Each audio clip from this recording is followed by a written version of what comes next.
Assalamualaikum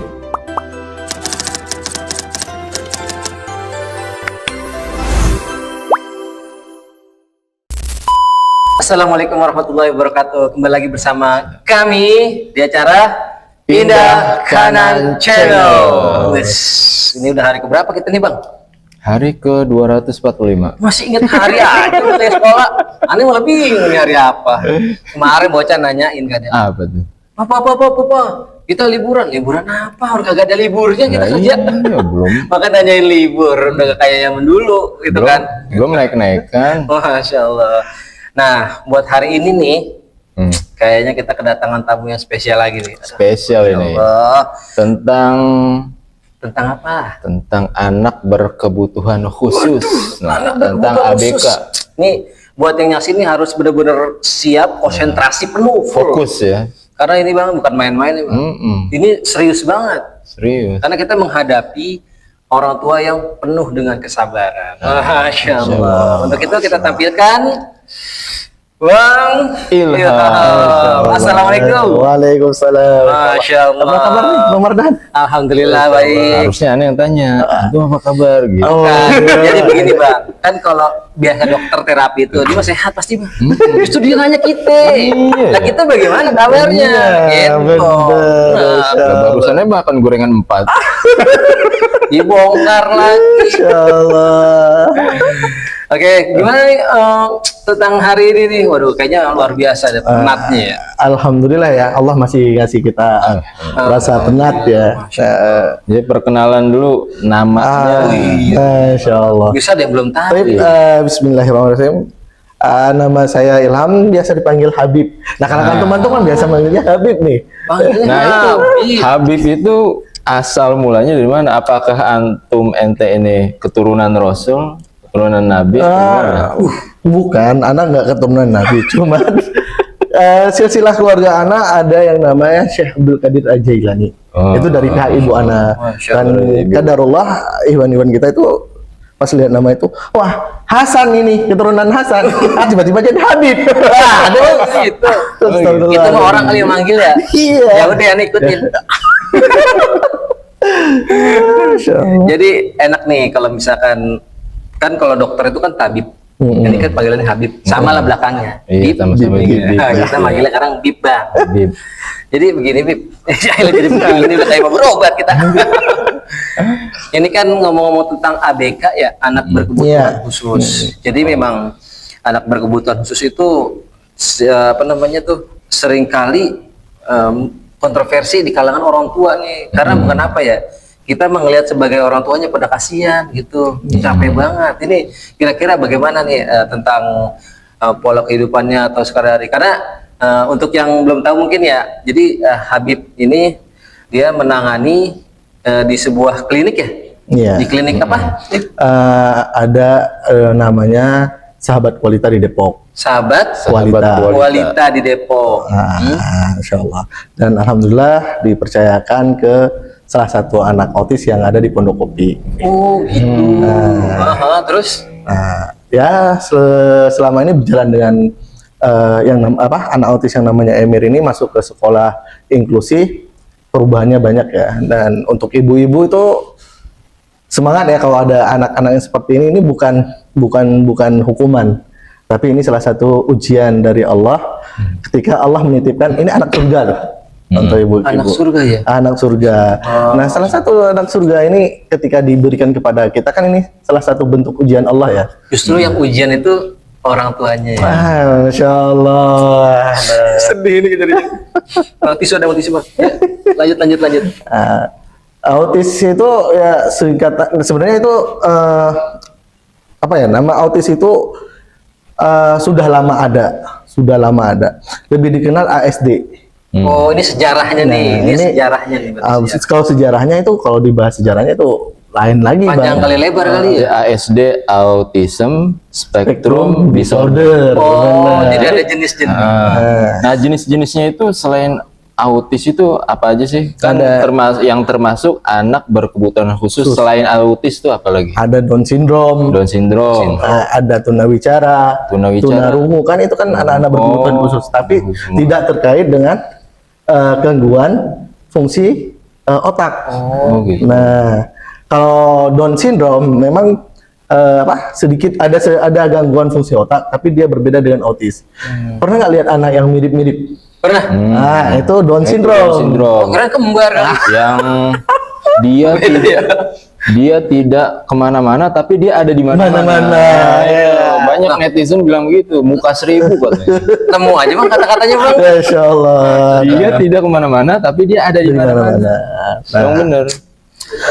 nah, di autis juga itu nggak cuma satu jenis. Banyak. Ada beberapa jenis. Autis dibagi lagi itu. Dibagi lagi. Lagi. Ada autistik klasik.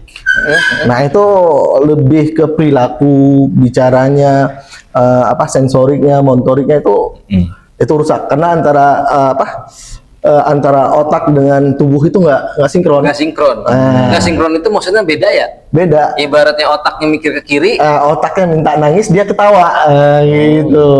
Nah, bisa kayak gitu ya? Gimana ya? bisa. Ini kayak drama wanita. Iya. Iya, ditanya kan ya, Oh. kamu mau apa? Terserah gitu kan. Kita cobain ke sana dia ada. Lanjut. Iya, ibarat kata tadi kan katanya otaknya minta tertawa, tapi tubuhnya minta menangis. Menangis. Nah, berarti kayak perempuan juga. Gimana? Dia pura-pura nangis tapi dalam hatinya ketawa. Ah, gua kadalin. Ngilimin bingit ini kayaknya. Bilang ya padahal tidak, gitu ya. Insya Allah. Tapi udah lantar malah gimana Iya. nih mama udah lihat. Iya, mama tuh pada protes ini.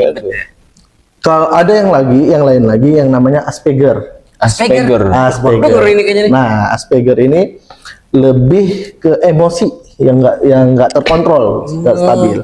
Jadi anak ini juga, masya Allah ya, sebanyak ini modelnya itu ada yang speed delay.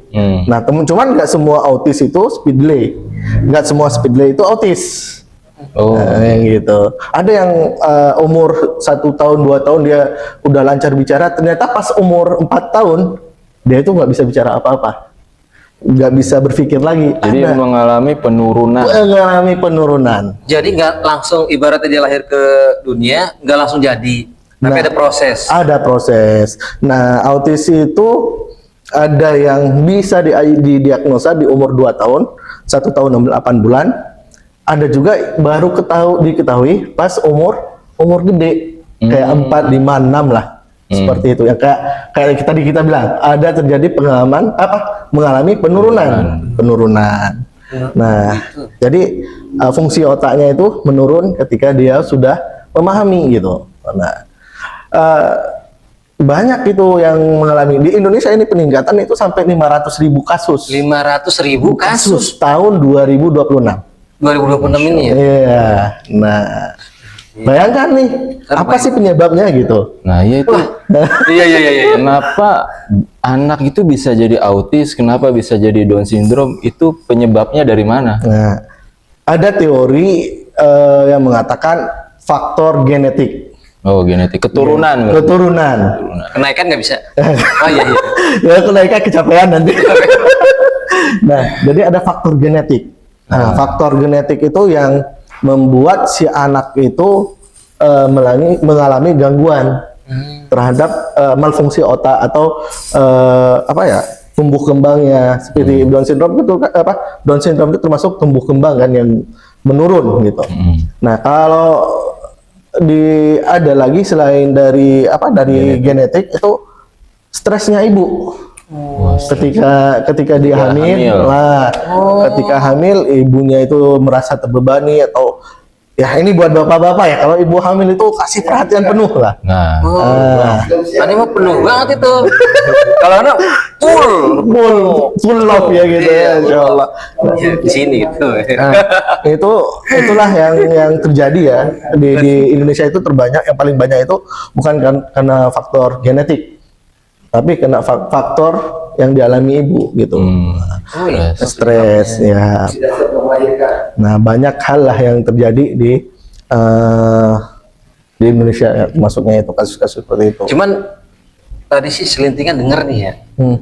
Katanya mah akibat ada cerita itu historinya gitu ya. Katanya mah ada radiasi dulu bom Bom atom. Ya, Itu bener gak sih? Konspirasi doang kali ya? Memang ada teori yang kalau kita cari jurnal-jurnal teori itu ada yang katanya Down syndrome dan autis itu terjadi setelah terjadinya bom atom di Jepang, Hiroshima dan Nagasaki. Nah, itu radiasinya yang mengakibatkan menurunnya fungsi otak. Tapi salah satu psikiater dari Swiss itu udah memperkenalkan pada tahun 1911 konsep autisme. Sedangkan dalam Islam itu sudah disebut ghairu mukallaf. Islam itu sudah duluan juga memperkenalkan itu. Itu udah dari dulu ya? Iya. Nah, padahal di Eropa masa-masa 1911 itu masih dianggap itu penyakit mistis. Penyakit ini mistis nih. Mistis ya. Non medis lah. Non medis. Dari bangsa jin. Gitu. Dari bangsa jin. Nah, tapi tradisi Islam yang lebih luar biasanya, mereka ini bukan non medis, bukan hanya mistis, bukan masalah apa ya, bukan kayak hal gaib. Tapi kan kita percaya Al-Quran itu syifa. Nah, obat. Nah, kenapa anak autis ketika kita bacain Al-Quran itu lebih tenang daripada kita kasih musik? Oh begitu ya? Itu salah satu. Tapi yang beredar mah kebalikannya ya? Kebanyakan orang-orang ibu-ibu itu kasih musik klasik ya. Iya. Padahal yang anak alami itu, untuk beberapa anak autis itu ketika kita kasih dengerin murotol itu lebih enak. Lebih nanti setelah itu lebih fokus. Nah tuh, Bu, Pak, ini ada solusi tuh. Dengerin murotal. Kalau bisa baca sendiri kali ya? Iya. Orang tuanya baca. Jangan HP suruh dengerin. Sesuai dengan dalil dari Quran. Wa nunazzilu minal Qur'ani ma huwa syifaa'u wa rahmatul lil mu'minin. Jadi diturunkannya Al-Qur'an itu sebagai obat. Nah, benar. Jadi kita sebenarnya tidak jauh ya. Obat itu kan sebenarnya obat untuk jiwa itu, untuk apapun itu kan ketenangan ya. Kenapa kita nggak lari ke Al-Quran sebagai penenang kita gitu? Benar. Itu salah satunya. Nah, kembali ke autis itu, banyak orang yang masih di Indonesia itu masih percaya autis itu gimana ya? Kayak seorang ayah itu belum menerima, atau seorang ibu itu belum menerima, masih dianggap itu ada di bagian keluarga yang belum menerima tentang anaknya seperti itu. Nah, itu ya ada. Nah, itu yang paling berat yang dijalani kalau seorang ibu. Cuman begini sih, pertanyaan mungkin banyak nih orang tua yang memiliki anak yang spesial ya. Pertanyaannya, bisa kagak sembuh? Bisa, insya Allah. Bisa, insya Allah. Pernah nggak ada ente nih menanganin anak yang tadinya parah banget terus jadi sembuh gitu? Kalau nanganin langsung enggak ya, tapi ada beberapa kasus yang kayak misalkan di Sahabat Kualita di Depok itu, ada anak yang Masya Allah di awal-awal itu buat duduk belajar aja itu tantrumnya luar biasa. Nah, terus pelan-pelan dengan metode kalau di terapinya autis itu kan ada beberapa macam ya. Ada wicara, ada kubasi, ada aba. Nah, salah satunya di aba itu metodenya ya mengubah perilaku. Nah, awalnya diubah perilakunya menjadi patuh, fokus. Nah, insya Allah ketika dia udah fokus, dia mulai masuk apa yang kita ajarkan. Nah, kalau dia udah masuk, ya mulai berubah. Bertahap. Bertahap. Jadi bertahap itu. Nah, mungkin salah satu maksud dan tujuannya juga untuk menyadari orang tua kali ya, biar bahwa segala sesuatu itu nggak ada instan, bertahap. Nah, jadi yang tantrum sebenarnya bukannya anak autis doang. Yang orang biasa juga kalau bacanya tantrum aja. Kalau orang tuanya nggak sabaran, tapi marah. Tantrum. Orang tuanya yang tantrum. Diam. Benar. Insya Allah itu banyak dan di masyarakat kita untuk anak autis itu kayak masih dipandang ini kayak sama dengan orang yang sakit jiwa. Padahal anak autis ini bukan anak sakit jiwa. Nah, kalau anak autis ini digabung dengan orang sakit jiwa, nah dia itu bisa jadi sakit jiwa. Karena apa? Karena dia meniru. Nah, kalau ibu-ibu atau bapak-bapak di rumah punya anak autis itu sering-sering aja bawa sosialisasi dan dia akan mencontoh perilaku dari lingkungannya ya gitu. Nah, yang pastilah lingkungan positif gitu. Jadi kalau ada anak autis atau Down syndrome yang dibawa ke rumah sakit jiwa, berarti itu kurang tepat ya. Salah tempat. Salah tempat, ya, salah tempat. Pernah kan waktu itu di medsos ya, Iya. disuruh ke rumah sakit ada. jiwa. Pernah ada. Mungkin udah capek dalam penanganan, jadi Iya. orang mengira ini gila. Nah, Kalau Anda mah solusinya ajak aja ke tempat lapangan bola itu, grecokin main bola. Ngomongin. Ya. Nah, salah satu juga untuk orang-orang tua yang punya anak autis ya, itu minuman kayak gini nih, ini nggak boleh. Nah, Ada ini. kandungan gulanya ini. Ada gulanya. Ini nggak boleh nih. Nggak boleh. Ada diminum. beberapa, berarti ada beberapa makanan yang dilarang dipantang sama anak-anak berkebutuhan iya tuh, khusus. iya tuh. Bener. Apa aja tuh? Keju atau susu sampai Keju. turunannya keju kan, susu keju itu segala turunan Yogurt dari keju, termasuk. yogurt ya, pokoknya turunan dari susu lah. Itu tuh nggak boleh sama sekali. Boleh. Terus apa Coklat, lagi? Coklat, terus gula, gula pasir, terus gluten, tepung terigu. tepung terigu itu nggak boleh. Enak-enak Terus semua ya? buah yang banyak mengandung fenol. Fenol. Nah, kayak pir kan itu banyak kan kandungan fenolnya. Salah satu Cirinya itu gimana tuh? pas dikupas nggak lama buah itu menghitam kayak pisang. Oh. Pir. Oh, pisang nggak boleh ya?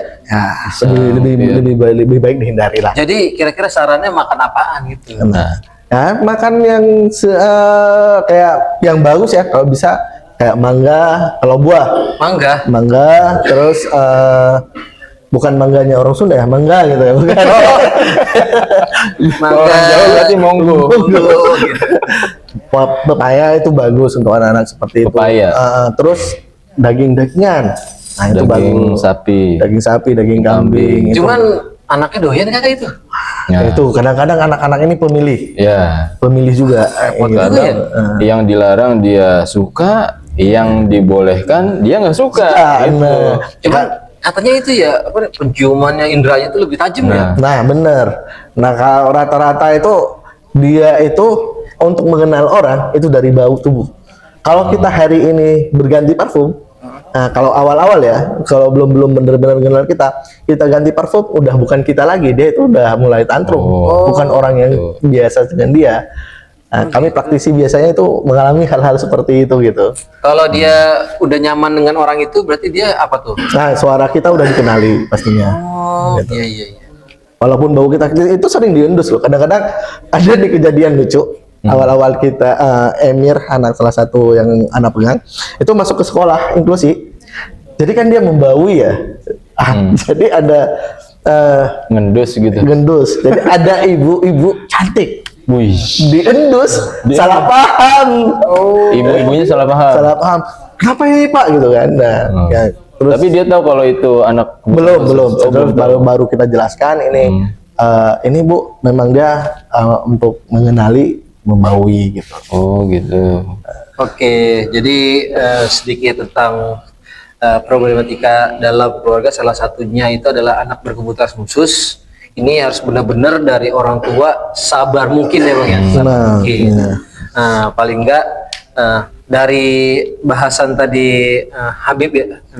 Habib. Hilman itu kita mencerminkan bahwa ternyata yang memiliki anak berkebutuhan khusus itu bukannya ibu doang, bukannya bapak doang. Sebenarnya ada beberapa ya, ada banyak. Sampai berapa 500.000 kasus.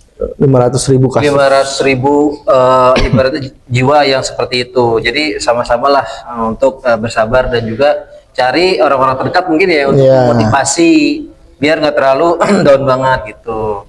Jadi kira-kira apa nih Bang kesimpulannya Bang yang mungkin bisa diambil hari ini? Jadi kesimpulannya untuk para orang tua yang dititipkan anak-anak berkebutuhan khusus, baik itu autis maupun Down syndrome atau yang selainnya itu, ya tetap bersabar karena Allah sudah menitipkan anak tersebut kepada kalian, berarti Allah percaya kepada kalian itu bahwa kalian itu mampu gitu.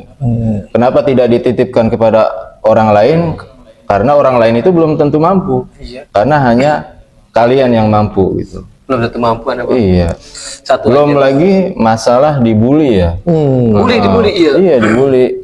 Banyak anak-anak seperti itu tuh dibully sama teman-temannya. Nah, kalau misalkan ada lihat anak-anak lain yang membuli anak berkebutuhan khusus, itu lebih baik kita kasih tahu, kita kasih arahan kepada anak yang normal tersebut, yang membuli tersebut, bahwa ini tuh nggak boleh gitu. Ya, karena mereka tuh sama seperti anak-anak normal lainnya. Bullying ya. Butuh